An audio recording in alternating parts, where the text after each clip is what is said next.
আপনি কি এই বিষয়টি লক্ষ্য করেছেন? পুতিন সবসময় তার বডিগার্ডকে সাথে নিয়ে অস্ট্রোমে যায়। আসলে পুতিন যখন অন্য কোনো দেশের অস্ট্রোম ব্যবহার করে তখন ওই দেশের ইন্টেলিজেন্ট ফোর্স তার পটি চেক করতে পারে, আর মানুষের পটি থেকে তার স্বাস্থ্য সম্পর্কে বিভিন্ন তথ্য জানা যেতে পারে। এমনকি এটাও বের করা সম্ভব যে সে আর কত বছর বেঁচে থাকতে পারে। এই কারণে যখন পুতিন অস্ট্রোমে যায় তখন তার সাথে থাকা গার্ড ওই ময়লাগুলোকে প্লাস্টিক ব্যাগে সিল করে নেয়, তারপর সুটকেসের মধ্যে ভরে সেটাকে লক করে রুশ প্রেরণ করে। আরও একটি ব্যাপার পুতিনের মধ্যে রয়েছে। পুতিনের হাঁটা চলায় আজব কিছু নিয়ম রয়েছে। পুতিন যখন হাঁটে তখন তার লেফট হাত নর্মালভাবে নড়াচড়া করতে থাকে, কিন্তু রাইট হ্যান্ড দেখলে এমন মনে হয় যেন এটা কাজ করে না। অনেক লোকে মনে করে এটা তার শুরু থেকেই এমন ছিল, আবার অনেকে মনে করে পুতিনের হেলথের উপর রিস্ক রয়েছে। আসল কারণ হলো তার বডির সাথে এটা কানেক্ট নয়।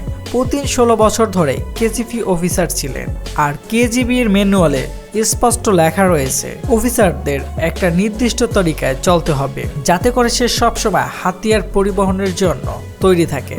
আর সেই চলার তরিকাই এখনো পুতিনকে পারফেক্টভাবে এক্সপ্লেইন করে। সবথেকে মজার ব্যাপার হলো পুরানো কেজিবি অফিসারগুলো এরকমের ভাবেই চলাফেরা করে।